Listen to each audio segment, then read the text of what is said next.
Silo, centre initiatique, le livre ouvert au cœur de la spiritualité avec l'apôtre Jean Dor, guide spirituel et père fondateur du Silo. Bon après-midi, père. Merci, bon après-midi à tout le monde. Ce soir, nous parlons de la sanctification et réconciliation. Nous retenons que la sanctification, c'est le processus par lequel une personne est mise à part pour Dieu et appelée à vivre dans la sainteté. Elle signifie être transformée intérieurement pour refléter la volonté divine, en se détachant du péché et en se rapprochant de Dieu. La réconciliation, quant à elle, est un chemin vers l'unité et la paix, que ce soit avec Dieu, avec les autres ou avec soi-même. Alors, apôtre, la sanctification mène-t-elle obligatoirement à la réconciliation avec Dieu? Non, pas obligatoirement, puisqu'en réalité, au départ, quand on se réconcilie avec soi-même, et c'est après quand on se convainc de sa nature, on cherche à voir les éléments intérieurs de sa nature, et c'est là qu'on peut découvrir enfouis des données de la volonté divine, et on s'y accommode. Et une fois que nous avons découvert notre réalité, dans son attrait pour la sanctification, il y a un je ne sais quoi qui nous transforme, qui nous donne l'amour de Dieu, et nous sommes appelés d'une manière ou de l'autre à nous séparer de ce qui n'honore pas Dieu, mais en réalité pour un saint, sa nature change, il ne fournit plus trop d'efforts, puisqu'en général c'est beaucoup plus le péché qui l'évite et non le contraire. Car à un moment donné, même dans la Bible, il est dit que certaines personnes, certains esprits ont dit, fils de David, qu'est-ce qu'il y a il n'y a rien entre toi et nous, il n'y a rien. Par conséquent, vraiment quand on devient saint, on ne fournit pas d'efforts pour éviter le péché. En réalité, on sent comment se comporter par rapport au péché. Et le vrai saint, c'est celui-là même qui se porte le plus au péché, mais qui ne cède pas du tout. Comment la sanctification se manifeste-t-elle dans la vie quotidienne d'un croyant ou de celle qui est sur le chemin de la spiritualité? Oui, c'est un processus, c'est vraiment évolutif. On se rend progressivement compte qu'on est différent des autres. On se rend progressivement compte que malgré toutes les tribulations environnementales, nous avons un autre jugement, une autre façon d'agir. Et quand bien même, comme on va le voir tout à l'heure, on chercherait à nous plonger dans les méandres du péché, un je ne sais quoi nous sortira toujours. Donc en réalité, c'est un processus, il y a ses hauts et ses bas, mais le plus souvent, on peut reconnaître aussi dès le départ, puisqu'il y a des chrétiens qui nous suivent, la sanctification est de plusieurs facettes. Il y a la sanctification, c'est-à-dire un processus, il y a la sanctification innée, il y a la sanctification acquise, et nous pouvons prendre le cas de l'Église catholique romaine. Il y a la litanie des saints. Je n'ai pas encore cherché véritablement à savoir comment ça se manifeste. Il y a le fait qu'on observe quelqu'un pendant très longtemps, et très souvent chez les catholiques romains, c'est après la mort de la personne qu'il y a un collège qui se réunit, qui étudie toutes les facettes de la vie de la personne, et très souvent après plusieurs recherches, plusieurs témoignages, on finit par conclure, mais le plus souvent, même chez les catholiques romains, il y a des particularités, puisqu'en réalité, il y a des signes, des révélations, il y a des signes qui sont faits au niveau de l'âme, du corps et de l'esprit, il y a des signes très particuliers, même après leur mort, on a eu à se rendre compte, que je ne me rappelle plus le nom du saint, c'est-à-dire son corps a été conservé d'une façon particulière, comme si ce corps voulait échapper au pourrissement. Je disais donc en principe, on observe pendant la vie, et même après la mort, il y a des études minutieuses qui étudie. Cependant, il y a quelques exceptions. Par exemple, nous avons eu au Cameroun un serviteur, il était au nord au Cameroun, il a travaillé avec le Kidi pendant très longtemps, Baba Simon, et on a constaté très tôt qu'il fallait véritablement le béatifier. Et vu sa façon de vivre, effectivement, il était mis à part. Mais c'est quand même rare, puisque généralement, c'est après la mort qu'on fait des études et tout ça. C'était pour dire qu'il y a la sanctification originelle, il y a la sanctification acquise, il y a le fait de l'observation sociale, sociologique et autres, et on finit par comprendre que tel a mené une vie très très particulière. Par conséquent, on le classe parmi les 5, mais ceci après beaucoup d'analyses et beaucoup d'années. Au vu de l'existence de tous les êtres humains sur Terre, tous ont-ils besoin de sanctification pour atteindre l'apogée spirituelle?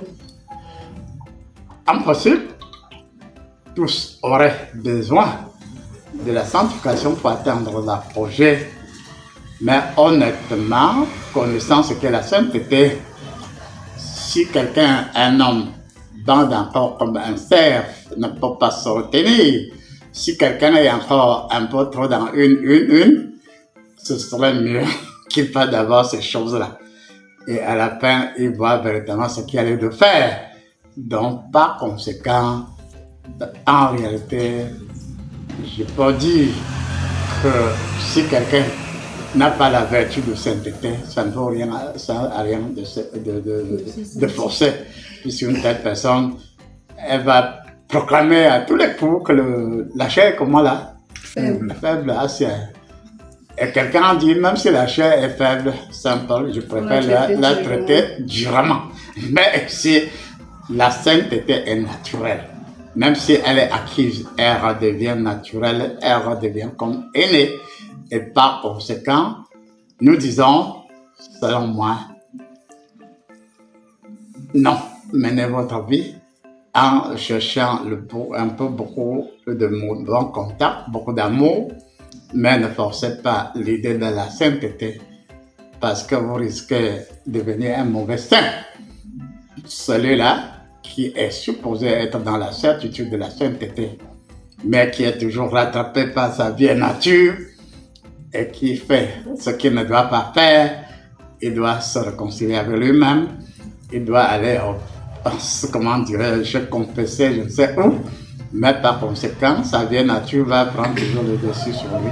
Donc c'est un processus naturel. Il est certes vrai qu'on doit vivre sainement, dans la clarté, dans l'harmonie, en espérant qu'à un moment donné, nous pourrons être donc d'abord transformés. Et quand nous sommes transformés, nous nous réconcilions avec nous-mêmes, avec nos semblables.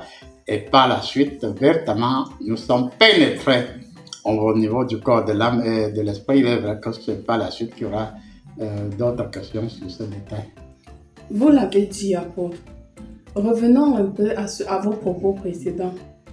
Vous qui êtes un alchimiste hors pair et dans la vertu céleste, est-il possible de prendre quelqu'un qui n'était même pas prédestiné à la sainteté en l'injectant la vertu céleste et faire d'elle une sainte?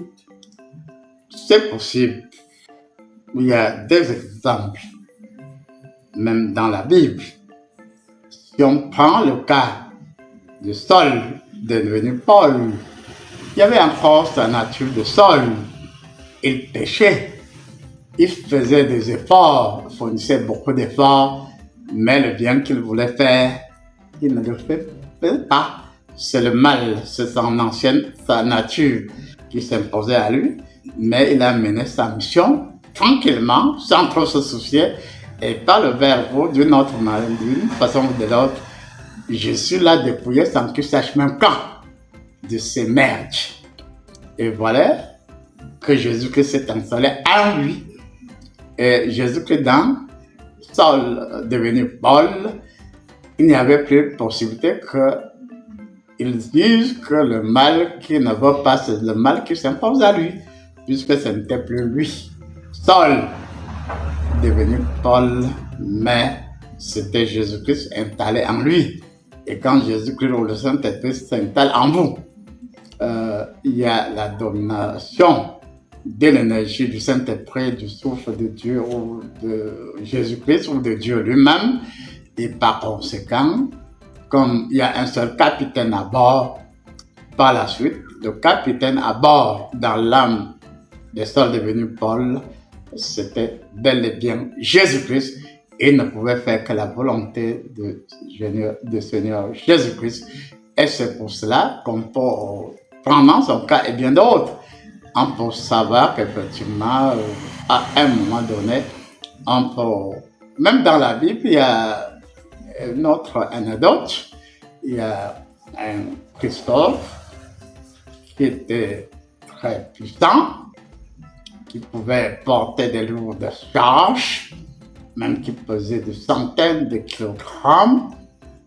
Mais un jour, il était au niveau d'un pont, et voilà un être apparemment ordinaire qui vient à lui et lui barre quelque peu la route.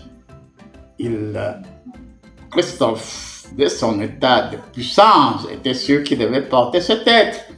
Il a essayé et il s'est rendu compte que cet être pesait énormément lourd. Et c'est après que Jésus-Christ se révèle à lui en disant que oui, cette lourdeur représente le cumul des péchés du monde. Et tu dois donc non seulement manifester ta puissance physique, mais tu dois travailler pour la transformation des âmes, sachant que c'est lourd, très lourd. Et Christophe va donc travailler. Et par la suite, il est donc devenu saint. Jusqu'à aujourd'hui, on le reconnaît, Saint Christophe, mais il est passé par cette épreuve. Donc, ça veut dire que la notion de sainteté obéit à plusieurs contextes, à plusieurs procédures, à plusieurs procédés. Et vraiment, c'est une surprise, on peut dire en réalité, pour revenir à l'autre notion que nous avons étudiée dernièrement. Bon, la grâce, c'est une grâce, mais pas n'importe quelle grâce. Amen. En insistant sur la notion de sainteté, apôtre, vous êtes reconnu aussi comme un saint. Et vu qu'on ne devient pas saint sans épreuve, pouvez-vous nous expliquer un peu quelle a été votre épreuve? L'épreuve qui se sert à vous pour que vous puissiez devenir un saint. Oui, je dis et je redis toujours que si ça ne dépendait que de Yukam, je serais tranquillement à l'adjo. Je pourrais acheter quelques rats ou quelques jeux pièges, manger avec appétit, me contentant de ma pension retraite. Je serais entre parenthèses à l'aise pour ça, pour aller au deuil de deux en deux, même comme j'en ai 5 pour bientôt. Mais quand tu épouses donc la nature de sainteté, effectivement, un autre à ma place, ayant en 2 semaines à vivre 5 cas de deuil. La reine-mère de Napanger, 2 beaux-frères, 2 personnes de la belle famille, la mère de Grande-Marie que vous connaissez, bon, un autre beau-frère, et puis même dans ma propre famille, on va en énumérer 2 personnes le 29. Bon, en réalité, si j'étais un homme ordinaire, mon cœur pouvait sauter. Parce que je devais m'en dire, mais 5 deuils où je dois être impliqué. Et je vais le faire avec un moyen. Et je pouvais piquer une crise, comme je le dis. Ou bien je pouvais dire, lors de la séance, comme vous voyez là, je vais me déplacer, j'ai 5 deuils, pardon. Si j'étais un homme ordinaire, je vous demanderais de cotiser au moins chacun 5 000. Bon, et puis quoi? Les 5 000 me serviraient à quoi? Donc ça veut dire que la pensée du saint est totalement... En tout cas, elle est différente. Elle ne ressemble en rien à la pensée d'un homme ordinaire qui s'inquiète pour un peu de tout. Et je peux dire que ma part de sainteté, je ne l'ai pas demandé au toi, mon Dieu, qui m'écoute, qui est ici dans cette salle, je ne t'ai jamais cherché. C'est toi qui es, comme pour le cas de Jérémie, tu as choisi Lumbi Joséphine et mon père était Joseph Pedro. Et même avant qu'ils ne les se connaissent, sexuellement, bien entendu. Tu avais déjà décidé que je naîtrais, je serais le premier fils, j'ai été, et puis tu m'avais donc déjà fait ta marque ou tes marques longtemps avant, et j'ai grandi. Tu m'as fait passer par beaucoup d'expériences, comme je le rappelle toujours. J'ai fait yoga, karaté, tout ça, j'ai même traché beaucoup de choses. Donc, je maîtrisais la magie, je maîtrisais certaines formes de totem et tout ça.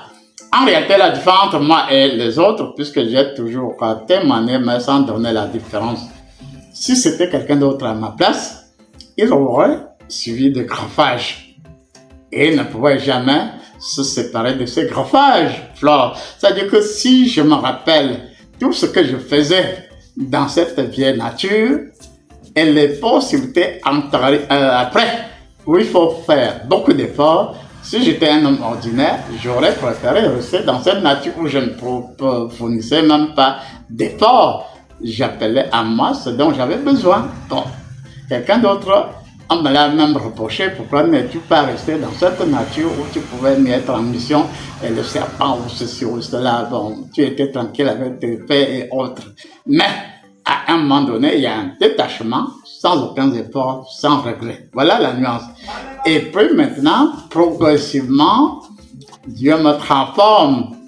La première grande transformation, c'était en 1964 à l'hôpital, au mois d'avril, où j'ai eu à entrer dans un coma drôle, puisque quand je suis revenu à moi, ma peau était comme la peau d'un bébé et je ne pouvais même pas prendre quelque chose de lourd. Il fallait le liquide, ça a mis au moins 2 mois pour que je puisse m'alimenter avec quelque chose. Donc, ça veut dire que on peut dire que c'était une renaissance, même sur le plan physiologique.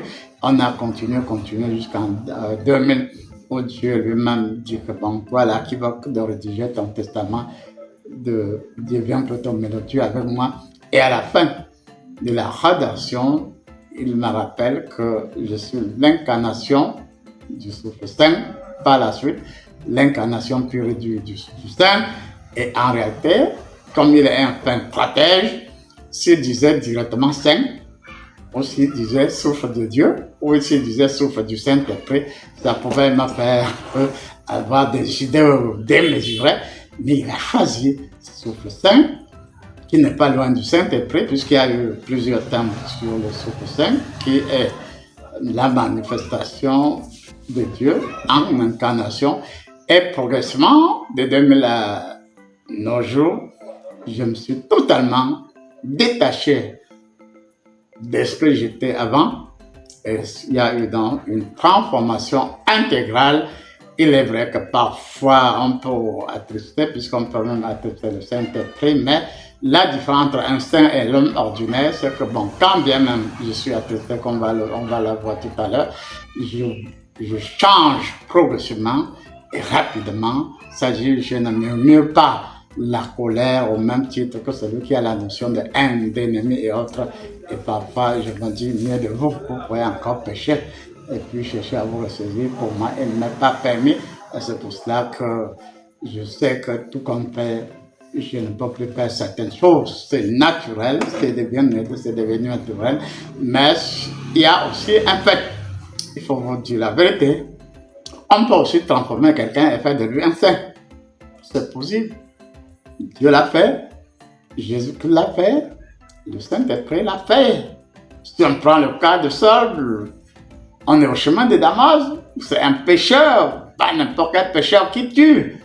Mais quand Jésus-Christ l'éblouit à travers un rayon exceptionnel du feu du Saint-Esprit, il est changé et puis changera graduellement jusqu'à devenir Saint Paul. Et on dit donc que le Saint-Esprit, Jésus-Christ ou Dieu, ils ont la possibilité de chercher, et même c'est pour ça qu'on dit dans la Bible, là où le péché abonde, la grâce surabonde. La grâce surabonde, c'est-à-dire quand vous avez reçu la grâce à haute échelle qui prend la place du péché, vous ne fournissez aucun effort. Vous pouvez seulement vous rappeler que j'étais dandy. j'étais sorcier, j'étais ceci, j'étais vampire, j'étais cela, mais vous n'avez plus cette émotion-là, puisqu'en réalité, c'est un jeu d'émotions. Et je dis donc que Dieu, par volonté de puissance, par démonstration de force, il peut prendre même le plus grand pécheur du monde et le transformer. Alors que si le plus grand pécheur du monde fournit des efforts, il est jeune, il fait ceci, il prie abondamment, il jeûne 20 jours, 40 jours, c'est son problème. Deviendra-t-il saint? Non. À moins qu'il y ait en lui la tendance à la sainteté. Et s'il a en lui la tendance à la sainteté, pendant qu'il va gêner, c'est-à-dire pendant qu'il va soumettre son corps à beaucoup de privation, voilà qu'il va regarder dans son propre intérieur et voilà qu'il va se soutenir qu'il avait en lui une reine qui n'attendait que la possibilité d'être aimé et puis de jamais. Et à partir de là, il se retrouve lui-même, il a une puissance extraordinaire et quand il sort de son jeûne, il utilise cette force extraordinaire. Mais le problème de la réalité du jeûne, c'est tout simplement qu'on est un peu en retrait, on se donne quelques privations et ce n'est pas le jeûne qui nous donne quoi que ce soit en réalité. Il ne faut pas qu'on raconte du n'importe quoi. Le jeûne, c'est juste une occasion où la personne rentre en elle-même et à un moment donné, constate le moche qui est en lui. Et ce moche qui, par définition, pousse à l'action et finit son jeûne étant galvanisé par des nouvelles dons. Et par conséquent, quand il sort de là, s'il ne donne pas un bon témoignage, on aura l'impression que c'est le jeûne qui l'a rendu jeûne et prière, ça l'a rendu saint peut-être, mais c'est rare. Tout à l'heure, je me disais en moi-même, cet homme est si subtil. Comment faire pour bénéficier de plus de sagesse de lui? Je me rappelle dans l'interview sur l'héritage, vous avez dit que les premiers-nés ne peuvent pas être successeurs parce qu'ils sont idiots et on va facilement les commander. Et je me suis posé la question de savoir pourquoi vous, en tant que premier-né, vous n'êtes pas idiot. Qui peut vous commander sur la terre? Donc, disons que ça dépend aussi des contextes. Chez les Bamileke, effectivement, le premier droit de volonté, ainsi de suite, effectivement, ça n'hérite pas, à moins qu'il ne soit fils unique. Même si son fils unique, on va, en tout cas, donner, ou un oncle, en tout cas, quelqu'un de la famille va l'aider pour mûrir. Bon, chez les Belgiques, généralement, très souvent, c'est l'aîné. Mais, il y a un grand mais. Quand on regarde ces aînés et leur succession, si on est objectif, on va constater que dans leur attitude, pour la plupart des cas, il manque je ne sais quoi qui ferait d'eux des vrais rassembleurs. Ils vont se contenter de dire, je suis né, vous devez me respecter, vous devez faire ceci. Pour d'entre eux, bavardent pour qu'ils n'accomplissent leur mission. Or, on peut donc dire que si les Bamileke ont choisi de prendre le dernier ou l'avant-dernier, c'était par sagesse et le plus souvent, ils mettaient hors d'eux, ils envoyaient le futur héritier chez un ami qui les dressait, les intrusait et puis ils devenaient, étant endurcis, vivant et ayant vécu plus d'une expérience, mais quand c'est l'aîné, s'il n'est pas bien entouré, il a de fortes chances qu'il se compose comme certains héritiers chez les Bamileke qui héritent des femmes et des biens et tout. Il ne dispute de rien avec personne, mais là, ça risque de donner un petit cafouillage. D'accord, merci. Certains pensent qu'il suffit de venir donner quelques billets d'argent pour que leur problème soit résolu. Quel est le rôle de l'offrande dans la réconciliation? Ouais, là, comme je profite toujours de mes émissions pour décrire les faits tels qu'ils sont. Si la prophétesse Memassa, en partant de chez elle à la manière de Nicodème, se prépare très bien et se dit, oui, je vais vers mon père spirituel, je vais lui garder un bon cadeau, cette joie va t'habiter et ton esprit va être à l'écoute. Et l'écho du souffle saint touchera ton esprit qui va te donner l'occasion d'avoir véritablement le paquet, l'enveloppe enceinte et autres. Donc cette joie que tu prépares depuis de chez toi, mais dans le sens du bien, de l'harmonie et de la réalité, permettra que lorsque tu arrives chez moi, il y aura déjà eu un contact. Et en réalité, pour dire la vérité à ceux qui nous suivent, c'est pas ton enveloppe enceinte qui fait quoi que ce soit. Il y en a qui ont été dans cette grosse illusion. C'est la joie qui accompagne ce que tu m'apportes. Et je précise que non seulement la joie, mais si ton esprit est ouvert, il y a de fortes chances que mon esprit t'accompagne dans la préparation de ce cadeau exceptionnel que tu vas me donner. Et si tel est le cas, c'est la joie sur toute la ligne. Et par conséquent, quand tu arrives devant moi, je ressens cette joie, je ressens ce bonheur qui accompagne ton présent. Et par conséquent, je t'écoute. Pendant que je t'écoute, Dieu se rappelle ce qui t'a motivé pour m'apporter un bon présent. Et il donne le jour, il me fait voir le jour, il me fait voir l'heure. Il me dit, voilà, même ça, Peggy, tel jour, a pensé à telle chose. Elle a eu telle et telle doléance. Et par conséquent, laisse-moi faire et Dieu va revenir sur tes doléances, selon le jour, selon l'heure. Il va donc me rappeler et je serai son témoin. Il va donc agir et on va se rendre compte que toi qui as apporté à la manière de Nicodème un bon présent, tu auras un bon résultat. Et d'aucuns peuvent agir comme en Afrique de l'Ouest, puisqu'il y a un certain génie là, en tout cas, il y a son nom, en Afrique de l'Ouest, on le corrompt. Oui, on le corrompt, et c'est sûr dans la culture des gens de l'Ouest africain qu'il y a possibilité de corrompre un certain génie.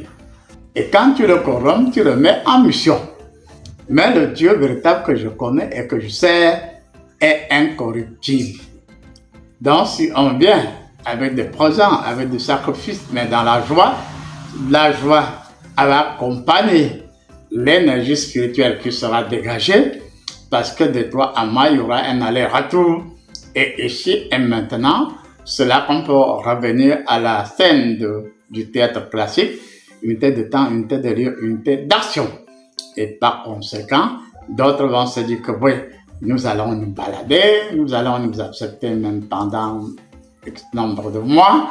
Et par conséquent, on va alors partir vers le vieux là, on va lui apporter une grosse enveloppe. Apportez votre enveloppe, je la recevrai, mais je saurai ce qu'il y a derrière l'enveloppe. Tu peux rentrer en imbu de ta personnalité dans ton orgueil. Et tu peux croire que tu as fait quelque chose, mais tu n'as rien fait. Mais il y en a qui apportent le cadeau consultant. Mais le cadeau consultant, même si la personne peut pomper l'air à d'autres, mais quand la personne vient vers l'être d'or, elle change de nature flore. Elle sait que je vais quand même vers quelque chose vers quelqu'un qui est vraiment représentant de Dieu. Et la personne est sérieuse. La personne apporte donc son cadeau, son présent, avec un bon cœur, accompagné de beaucoup d'amour.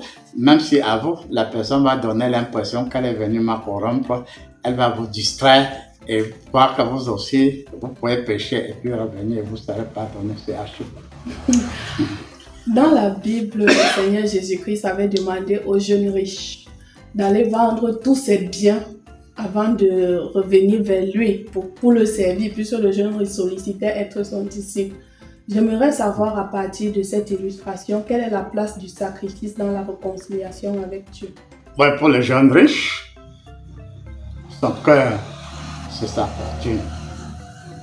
Son cœur, c'est sa fortune. Il était un peu trop attaché à sa fortune, à telle enseigne que l'enseignement que nous pouvons tirer de cette scène, c'est qu'il n'était pas prêt pour suivre Jésus-Christ. Puisqu'on dit quand il y a deux charges d'émotion, A et B, c'est la charge qui a la plus grande charge, c'est l'émotion qui a la plus grande charge électromagnétique qui l'emporterait sur l'autre. Quoi qu'on dise, c'est vraiment même scientifiquement prouvé. Et par conséquent, nous disons que, oui, le jeune riche était trop attaché à son argent. Mais il y a aussi dans la Bible des personnes qui étaient suffisamment riches. Par exemple, les veuves qui suivaient Jésus-Christ, qui l'habillaient et qui le nourrissaient, c'était des personnes riches. Mais parmi elles, ce n'est pas n'importe quel qui s'occupait de Jésus-Christ.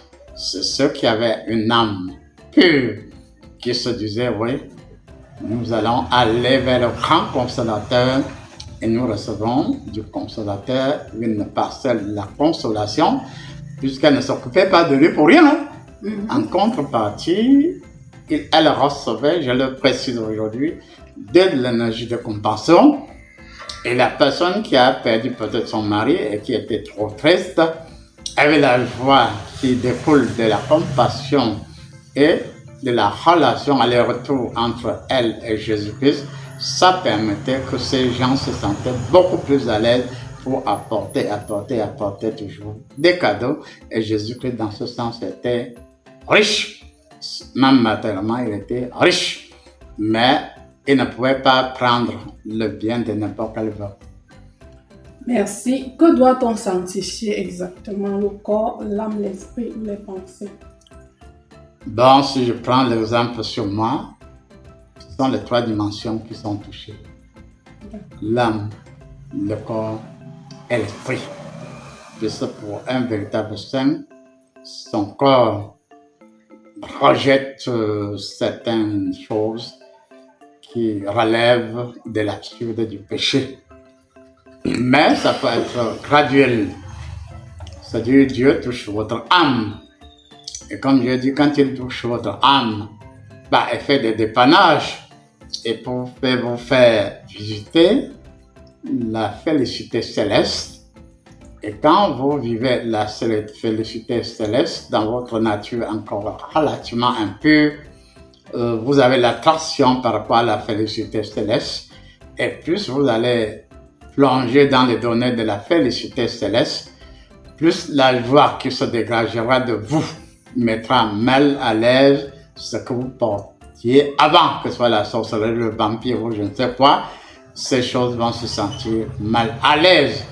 Et par conséquent, votre âme va compassive et dans la compassion, elle regardera dans les fluides des données de votre corps, de comprendre ce qu'il faut réparer par rapport au corps. Et on répare progressivement pour que, avant, on pouvait être dans la mortification, s'imaginant que c'est en se mortifiant comme le fait au Moyen-Orient ou en Orient. La mortification ne peut être valable que pour certaines personnes et c'est aussi une autre forme de consolation, mais ce n'est pas de ça qu'il s'agit. Il est donc question de l'âme qui, par dépannage, entre dans la félicité céleste, puis de la félicité céleste, et quand elle puise véritablement, elle rentre dans le corps en amenant avec elle un fluide, une puissance, un feu du Saint-Esprit qui brûle ce qui est négatif en nous et le corps est progressivement sanctifié. Lorsqu'on a l'âme et le corps touchés par la lumière divine, on retrouve la capacité de détruire le négatif en nous. Et en troisième lieu, l'étape la plus difficile sera au niveau de notre esprit, qui peut avoir été totalement encombré de forces, de nuisances, de ceci ou de cela. Et puisque l'esprit, dans cet aspect, au moins, a cette possibilité d'action. Or, en cas de possession ou de souillure, on peut avoir eu à souiller tous les 7 corps. Entendez, les 7 aspects, appelez ça 7 aspects, puisque si on dit 7 corps, puisque même le aspect a son corps, ceux qui ne sont pas bien habitués, même dans les logiques de grande spiritualité, on appelle le corps là le Père-Esprit, c'est-à-dire l'enveloppe qui entoure l'esprit pour le rendre beaucoup plus viril. Et je disais donc la purification de l'élément esprit. Dans ce 7 aspects, c'est la purification qui prend le plus du temps. Et quand Saul, devenu Paul, avait l'âme. C'est-à-dire, à l'appel, il avait déjà la sanctification de l'âme. Progressivement, la sanctification du corps. Mais retenez aujourd'hui, il n'avait pas encore la sanctification de son esprit. Et c'est pour cela que, étant donné que c'est l'esprit qui a les commandes, qui fait des projections, même si c'est l'âme qui exécute très bien, mais c'était ça. Et je dis donc, ceux qui nous suivent doivent comprendre que la sanctification n'est pas chose facile, puisqu'au niveau de l'esprit, on peut passer même des années, puisqu'on a la tendance à ravaler nos vomissures, on tombe, on retombe, on se relève, on retombe encore. Là, c'est au niveau de l'esprit. Et par la grâce et par notre persévérance, nous pourrons finir par percer les mystères et comprendre que tel autre aspect de l'esprit, il faut arranger ça. Et quand vous avez la grâce d'avoir le corps, l'esprit et l'âme purifiés, à 100%, vous devenez donc un 5% de Dieu. Car ce n'est pas seulement une partie qui est sanctifiée, c'est tous les trois corps qui sont sanctifiés. Merci, apôtre. Le Seigneur Jésus-Christ a laissé son testament et la clé, c'est l'amour. Et nous savons aussi que aimer sans pardonner n'est pas aimer. Ce n'est qu'illusion. Alors, le pardon véritable peut-il nous mener à la sanctification et par ricochet à la réconciliation avec Dieu? Oui, le pardon peut être parfois équivoque. Il y en a qui s'enorgueillissent en disant « j'ai pardonné, mais je n'ai pas oublié ». Tu ressasses et tu ressasses et tu ressasses et tu redeviens même plus dangereux qu'avant. Donc en réalité, tu n'as pas pardonné. Le pardon dérivant de l'amour, de la justice et de la sainteté nous donne d'être dans la clé des profondeurs dans notre transformation et auquel cas nous pardonnons véritablement et par expérience. Bon, il ne faut pas rester trop théorique. Quand vous avez un niveau élevé de la spiritualité, quelqu'un vous énerve, de temps en temps vous repensez, vous vous souvenez de ce que la personne vous a posé comme tort, sauf que vous n'aurez pas la force de lui porter, en tout cas, d'être agressif à son égard, d'être rancunier et tout ça. Vous êtes une autre personne, vous regardez avec une certaine distance, une très grande distance, la réalité de ce qui s'est passé. Mais au premier degré, quand on a pardonné, on n'a pas oublié, ça pose beaucoup de problèmes. Mieux vaut même pas prétendre avoir pardonné. Car celui qui prétend avoir pardonné, mais n'a pas oublié, peut se prendre par un crime. Et on ne le souhaite pas. Oui, apôtre, revenant encore à vous, vous avez dit dans vos propos d'antan que vous avez laissé la fée, la panthère, le serpent. Je suis curieuse de savoir si ces entités à un moment ne sont pas venues lorgner encore sur vous pour voir s'il y a possibilité de revenir. Si oui, comment avez-vous fait pour échapper au piège où beaucoup tombent dedans? Oui, normalement, même dans la Bible, il est bien clarifié que lorsqu'on chasse de nous les démons, on les envoie, on les oriente vers les lieux arides. Bon, je ne sais pas, quand il chasse un démon, c'est la nature qui sait comment s'occuper. Mais il y en a qui, s'inspirant de la Bible, envoient ces démons dans les lieux arides. Et parfois, pas parfois, très souvent, c'est même dit dans la Bible, étant dans les lieux arides, puisqu'il n'y a pas de distance pour les démons, ils ont l'habitude de vous observer. Et ils se rendent compte que voilà notre habitat qui nous a échappé.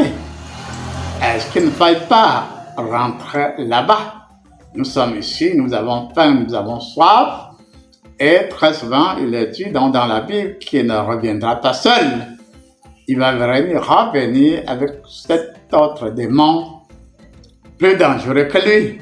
Ils vont se réinstaller dans votre, en tout cas en vous, que ça peut être l'esprit, ça peut être le corps, ça peut être l'âme, puisque selon la nature, selon ce qu'on cherche de vous, ça peut être le corps, ça peut être l'esprit, ça peut être en tout cas des esprits, dans tous les cas, ne possèdent pas les trois corps au même moment, à moins qu'un groupe s'occupe du corps, l'autre groupe de l'esprit, l'autre de l'âme, mais pour revenir à la réalité, on doit savoir que les démons ont tendance à revenir plus fort que jamais, mais dans d'autres cas, je venais de donner ce conseil, ce serait mieux de les oublier. Véritablement, pas l'oublier, de faire semblant d'oublier.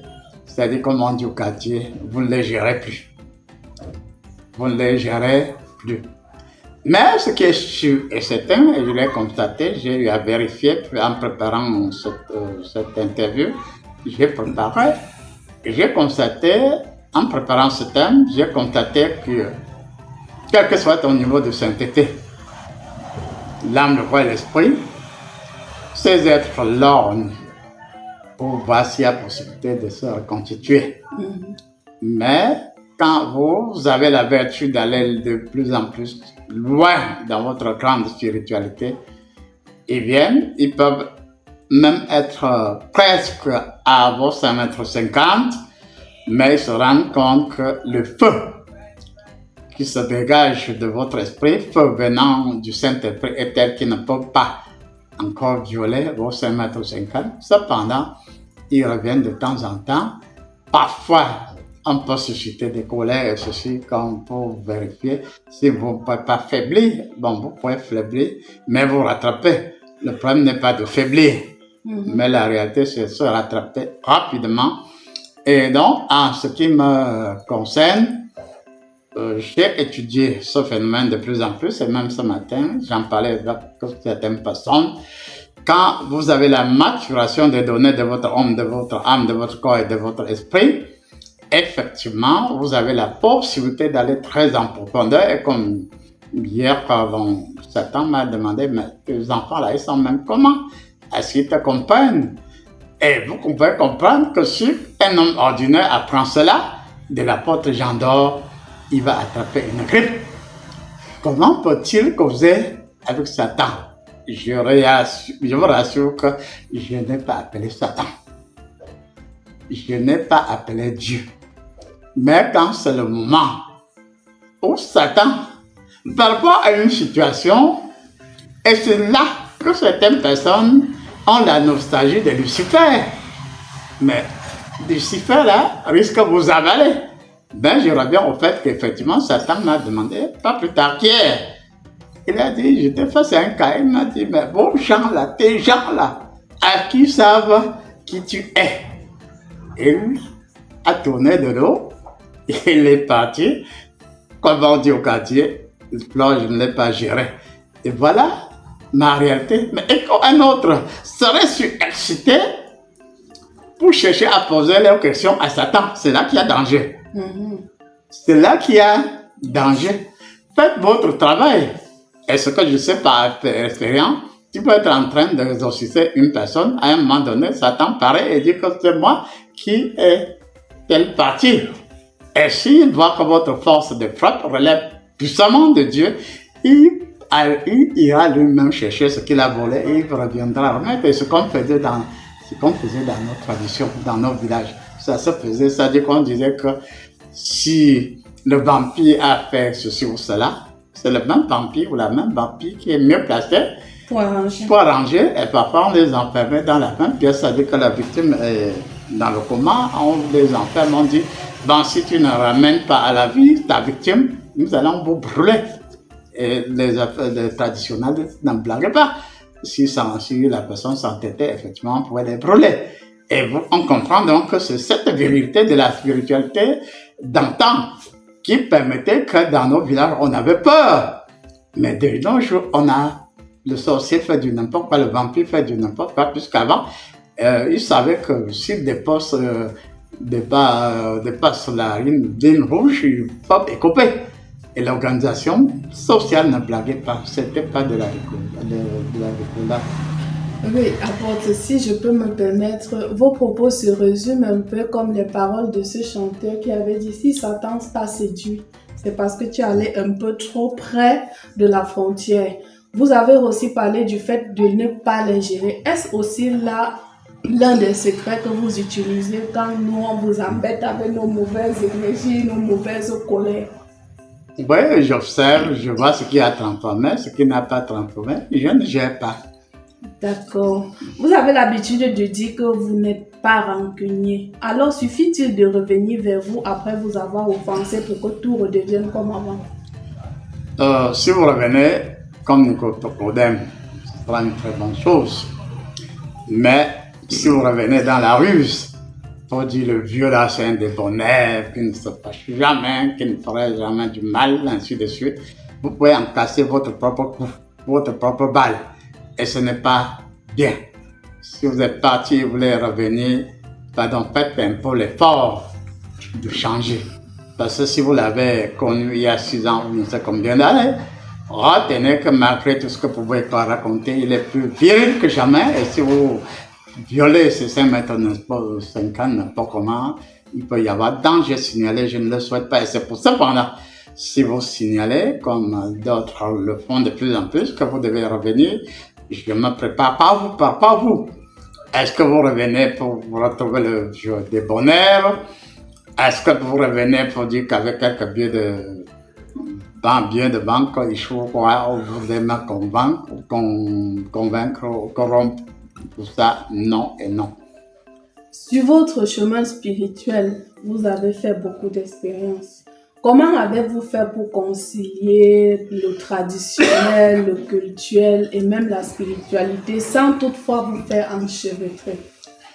Oui, effectivement, c'est une très très belle question qui échappe à l'entendement. Je dis bien ça échappe à l'entendement. Prenons, avant de revenir à la question proprement dite, je dis souvent mes amis, les francs-maçons, j'en ai, et ceux que j'aime le plus, c'est ceux qui ont été ou qui sont du 33e degré. Et quand on nous se voit, on ne va pas parler du 33e degré de la franc-maçonnerie ou du 12e temple de la Rose-Croix, tout sauf cela. Le principe est simple.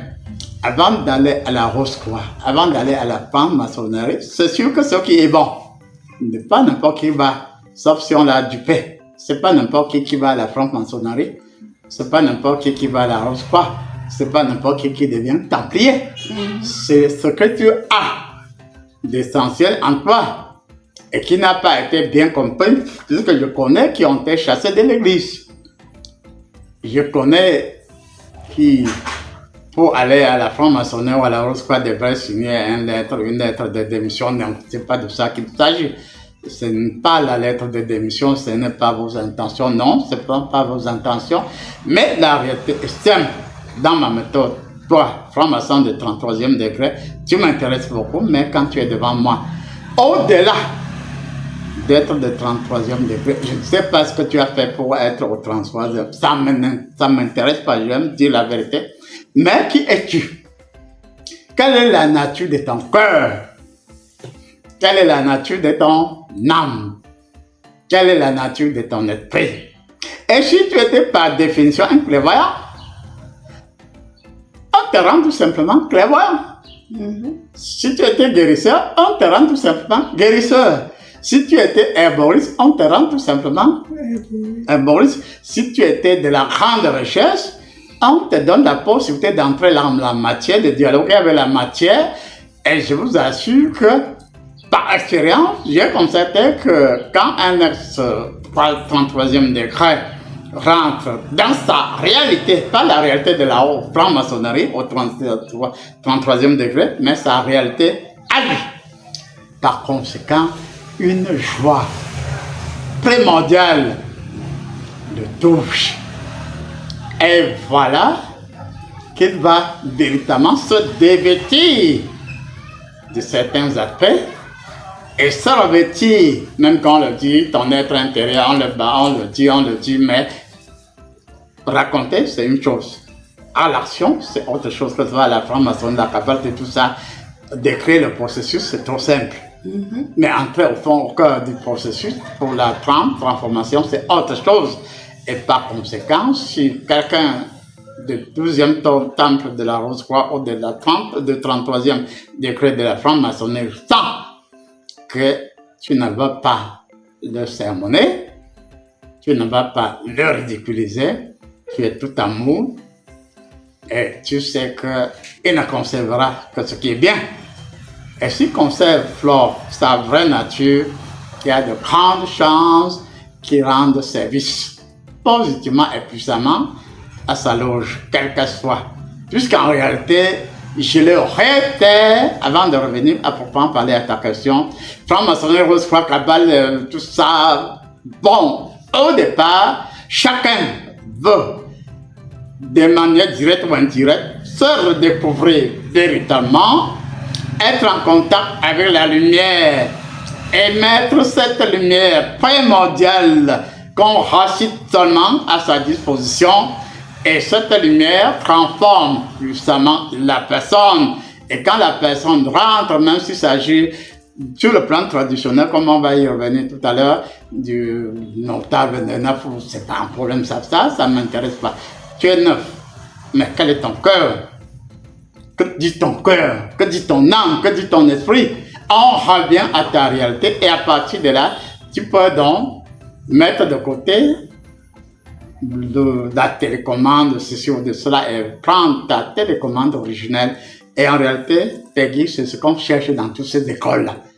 Mais tu ne peux transférer à quelqu'un que ce que tu as. C'est vrai. Et en la théorie, mais point de pratique, c'est là tout le problème. Je reviens donc véritablement à ta question. En ce qui concerne la tradition, c'est pas le sac bizarre avec son contenu qui fait la forme. Tradition. C'est pas le fait de conserve, de viande, de brousse qu'on va préparer et jeter au lieu sacré. C'est pas ça, c'est pas ça. C'est pas ça la tradition. La tradition, c'est que comme je suis de l'adjoint, je dois savoir que le si-mama, dans l'originalité de principe, a des relais, ou avait des relais appelés Jopsi. C'est-à-dire que le lieu sacré constitue en réalité l'équivalent des temples au niveau des différentes obéissances. Et par conséquent, s'il s'agit de la tradition, la première des choses, on regarde votre concession, quels sont vos différents lieux sacrés, qu'est-ce qui anime vos lieux sacrés. S'il s'agit de Situpon, c'est-à-dire un mauvais Dieu qui renvoie à Satan, peut-être, on le déloge. Et on va bénir par la parole et par l'eau. Conjurer les mauvais sorts, même si le mot conjuration, c'est pas la grande spiritualité, mais disons que par le verbe, on va, avec les jeux spirituels, voir ce qui s'est passé, les différentes couches de moisissures, les détruire l'une après l'autre. Et quand il y a destruction de moisissures, de malédictions, de Situpon, bien, on le congédie. Après, maintenant, on nettoie par le feu du Saint-Esprit le lieu sacré et on le reconditionne par la grande harmonie céleste. Et à partir donc de là, on est au niveau de la tradition. Ça veut dire la tradition, qu'elle soit, si on est à l'adjo, on est avec Simama. Mais on ira au-delà de la description de Simama.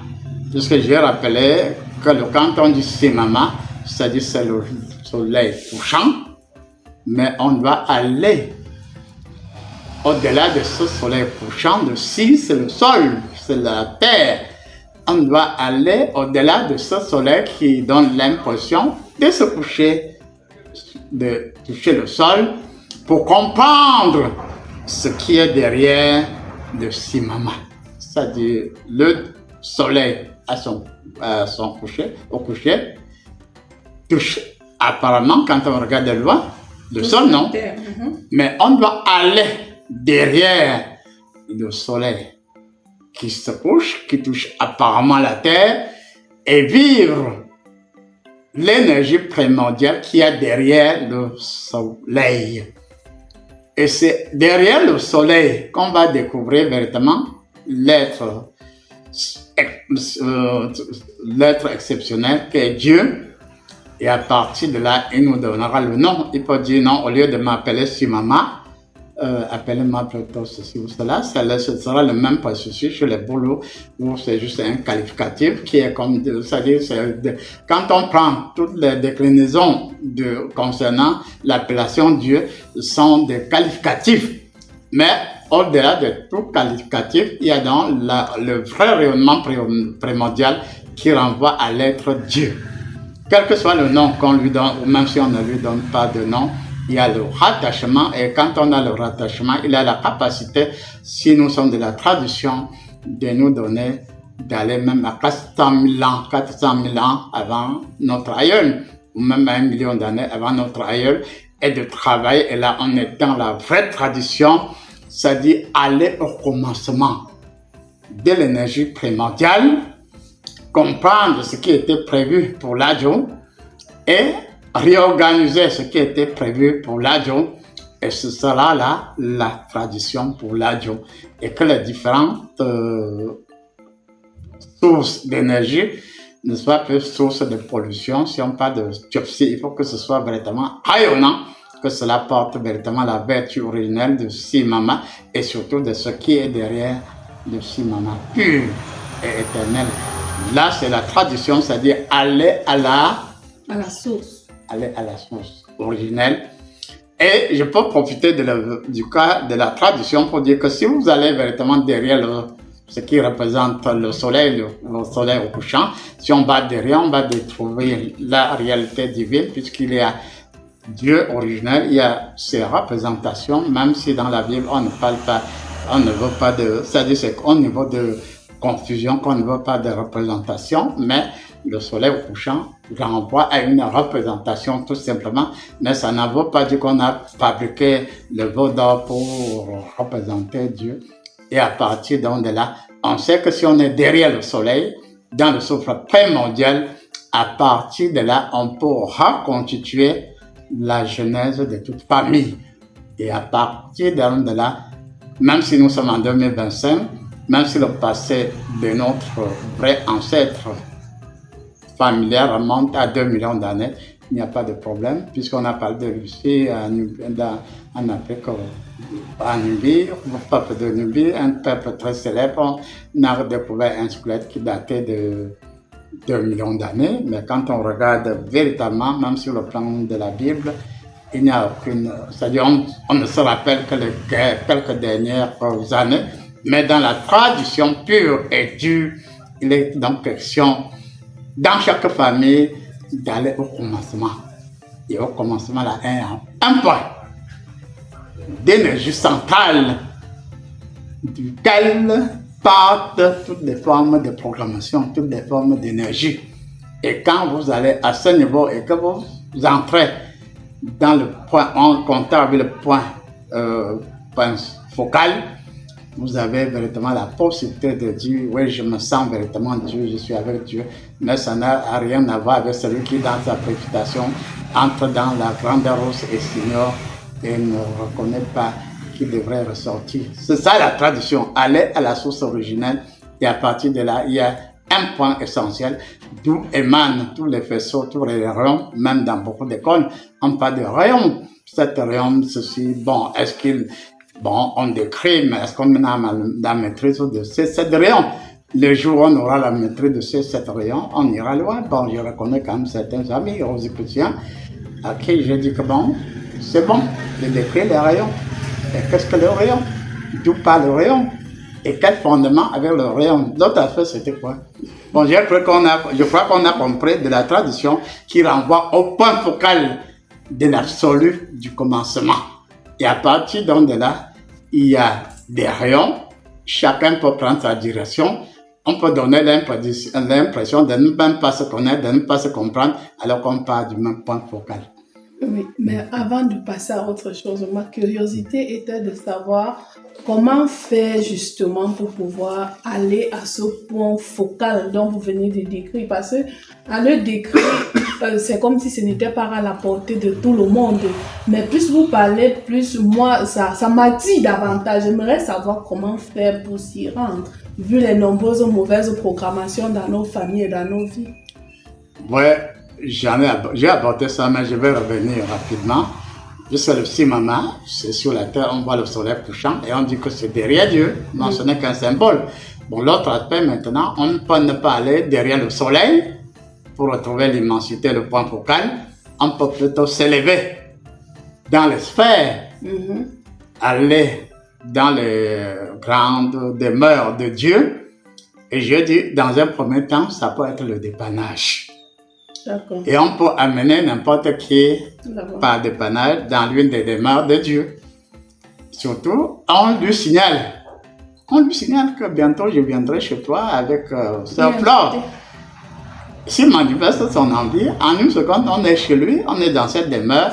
Il fera ce qu'il a à faire sur Flore. Il y a deux aspects. Le premier aspect, c'est que Flore, quelle que soit sa forme de péché, aura à voir la splendeur d'Odyssée céleste et désirer, puisque quand vous entendez tous ceux qui ont été dans le coma, comme moi, pour ceux qui ont été dans les splendeurs célestes, c'était tellement beau. Personne ne peut dire qu'il a aimé revenir. Mais quand tu vois cela dans cette splendeur, ça te marque, tu reçois quelques empreintes. Et ces empreintes-là te transforment. Et si tu désires moduler les données de cette empreinte, Dieu te fera te souvenir de l'Odyssée céleste et de temps en temps tu aimerais y repartir. Et comme c'est une question de fraction de seconde, à force de t'y habituer, Dieu déléguera sans doute ou des êtres célestes pour te dépouiller de toutes tes merdes, même s'il s'agit de mauvaises particules sous ta rate, même si c'est caché, puisque ce n'est pas seulement sous la rate. Satan, sachant que c'est sous la rate que c'était primordialement conçu, il peut cacher cette particule originelle représentant tel ou tel aspect dans la mauvaise formulation, et à partir de là, on peut aller dans les cieux, dans les splendeurs, admirer la beauté et désirer maintenant soi-même. Je ne serai plus avec toi, tu désires, comme tu es athée, si tu manifestes le grand désir d'y rentrer, Dieu peut te faire accompagner par quelqu'un d'autre et progressivement tu vas rentrer dans la lumière. Et comme la lumière totale n'a rien de commun avec les ténèbres, alors tu es transformé et tu redeviens qui Dieu a voulu à l'origine. Dans la tradition africaine, apôtre, on nous a souvent parlé des hommes surnaturels, mais de nos jours, on se rend compte que ces hommes surnaturels sont en voie de disparition. Les vrais souverains sacrificateurs se sont transformés en kamsi, corrompus et tout. Est-ce parce qu'ils ont manqué de sanctification ou alors parce qu'ils ne parviennent plus à s'élever véritablement? Oui, effectivement, il y en a qui ont vécu le dépannage, mais beaucoup ont vécu le dépannage. Dieu est venu à plus d'un, ou bien Dieu a délégué un certain nombre d'êtres vers beaucoup d'entre eux, mais à un moment donné, il n'y a pas eu possibilité de bons contacts, et c'est pour cela qu'on a perdu. Il y a eu chute, même c'est dit bibliquement. Et quel est le rôle du Saint-Esprit dans le processus de la sanctification?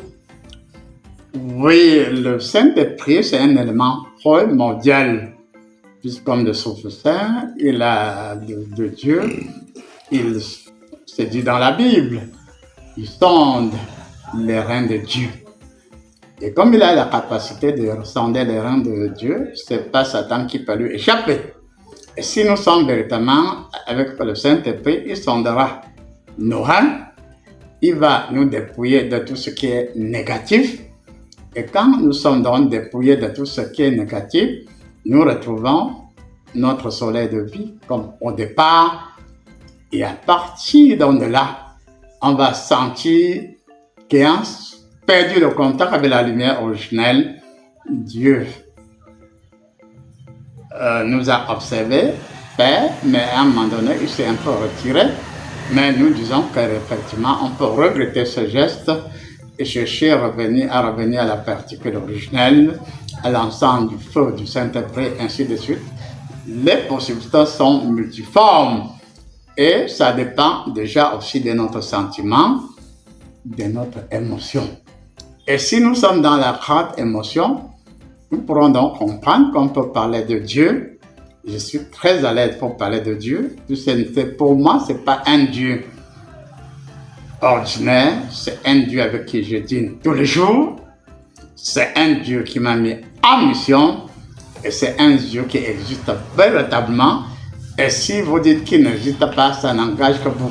Je suis comment, étant avec lui tous les jours, je peux dire comment qu'il n'existe pas, puisque je sais qu'il a 1m77, il est short, c'est du 44, il est blanc. Bon, même là, c'est un autre grand débat, puisqu'on ne peut pas, beaucoup ne comprennent pas qu'on peut partir du blanc et avoir le jaune, partir du blanc et avoir le brun qui donne le centre noir, ainsi de suite. L'histoire est scientifiquement simple, mais on se base beaucoup plus sur certaines réalités.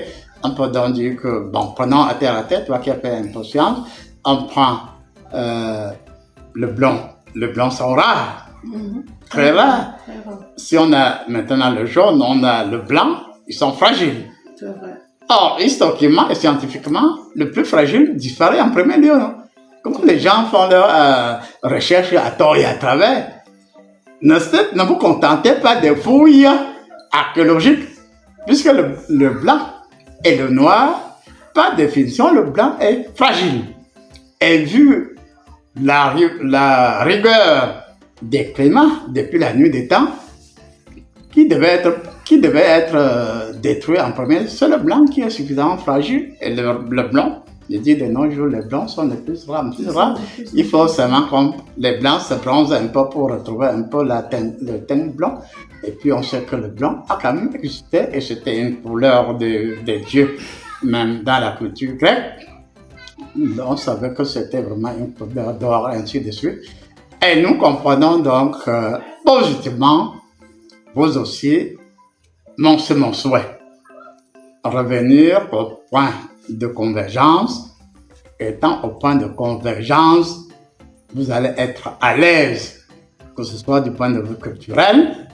Est-ce que c'est la vraie culture selon la nature, selon Dieu? Tradition, je viens de faire la démonstration que la tradition véritable renvoie derrière le soleil et au point focal. Et à partir du point focal, on a des rayons qui s'étendent dans l'univers. On a la possibilité plutôt de monter vers les demeures célestes, même si les scientifiques n'ont pas jusqu'ici, même à 4 milliards ou 5 millions de kilomètres d'en haut, ils n'ont pas eu à trouver qui est Dieu. Alors que je me rappelle que lors de mon coma en 1964, j'ai constaté que parfois quand tu es dans un des cieux, j'avais l'impression que je pouvais sauter et atterrir dans la cour de l'hôpital. Pourtant, ce n'était qu'une illusion.